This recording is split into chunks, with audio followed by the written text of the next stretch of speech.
का गठन कब किया गया था? तो एथलेटिक्स महासंघ भारत का बना है 1946 में। क्या बोलोगे? अच्छा, मैं पूछूं, भारतीय पूछ रहा है, अगर पूछ ले अंतरराष्ट्रीय एथलेटिक्स फेडरेशन कब बना? इंटरनेशनल अंतरराष्ट्रीय अंतरराष्ट्रीय क्या बोलोगे? अंतरराष्ट्रीय एथलेटिक्स एथलेटिक्स महासंघ कब बना था? तो याद रख लेना, अंतरराष्ट्रीय एथलेटिक्स महासंघ की बात करें, वो 1912 में बना था। कब बना था? 1912 1912 में बना था। और उसका जो हेडक्वार्टर है, वो हेडक्वार्टर है आपका कहाँ पर? स्टॉकहोम में। स्टॉकहोम शहर ये कहाँ पर स्थित है, बताएंगे? स्टॉकहोम, तो ये किस देश की राजधानी है? तो क्या बोलोगे? स्वीडन की राजधानी है। किसकी राजधानी है? स्वीडन की राजधानी है, स्वीडन की। ओके, अब हम आपसे क्वेश्चन पूछेंगे एक, जो भारतीय एथलेटिक्स महासंघ है, इसका हेडक्वार्टर फिर कहाँ पर होगा? इसका हेडक्वार्टर होगा नई दिल्ली में। कहाँ पर है? नई दिल्ली में इसका हेडक्वार्टर है, नई दिल्ली में। पहला क्वेश्चन सुनिए, पहला क्वेश्चन है, विश्व स्तर पर एथलेटिक्स में जो पहला पदक भारत को मिला था, वो किसने दिलाया था? विश्व स्तर पर एथलेटिक्स में पहला पदक किसने जीता है? पहला पदक जीतने वाली खिलाड़ी कौन है? तो क्या बोलोगे? 2003 में अंजू बॉबी जॉर्ज ने। अंजू बॉबी जॉर्ज किस खेल से रिलेटेड थी? अंजू बॉबी जॉर्ज ने जीता है, अंजू बॉबी जॉर्ज ने। और अंजू बॉबी जॉर्ज जो है आपका कांस्य पदक लेके आई थी लॉन्ग जंप में। क्या बोलोगे? कांस्य पदक लेके आई थी लंबी कूद में। किसमें? लंबी कूद में, यानी कि लॉन्ग जंप में उनका पहला एथलेटिक्स मेडल भारत के लिए आया था। दूसरा प्रश्न है हमारा, भारतीय तीरंदाजी संघ की स्थापना कब हुई थी? भारतीय तीरंदाजी संघ, जो आपका इंडियन आर्चरी फेडरेशन है, तीरंदाजी संघ की स्थापना कब हुई थी? तो याद रख लेना, ये आपका 1975 में हुई। एक क्वेश्चन पूछा जाता है, पहली सीनियर राष्ट्रीय तीरंदाजी चैंपियनशिप कब हुई थी? पहली पहली सीनियर राष्ट्रीय पहली सीनियर पहली सीनियर राष्ट्रीय राष्ट्रीय तीरंदाजी चैंपियनशिप कब हुई थी? राष्ट्रीय तीरंदाजी चैंपियनशिप कब हुई थी? तीरंदाजी चैंपियनशिप कब हुई थी? तो वो चैंपियनशिप हुई आपका 1973 में। 1973 में दिल्ली में। कहाँ पर? दिल्ली में ये पहली चैंपियनशिप हुई थी। ठीक है।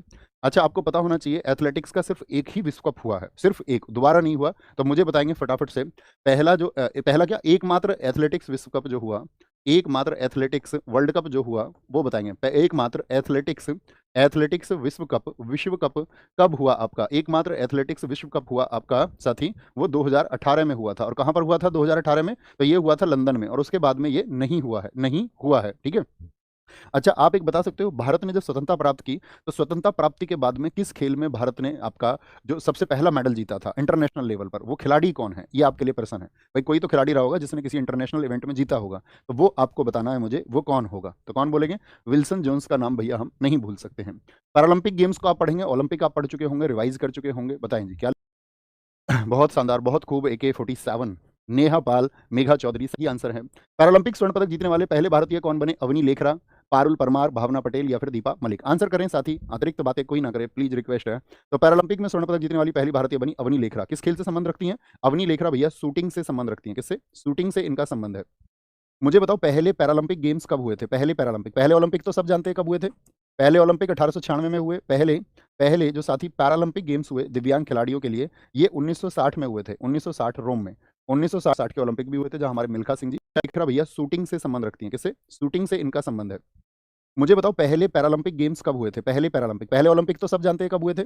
पहले ओलंपिक 1896 में हुए। पहले पहले जो साथी पैरालंपिक गेम्स हुए दिव्यांग खिलाड़ियों के लिए, ये 1960 में हुए थे, 1960 रोम में।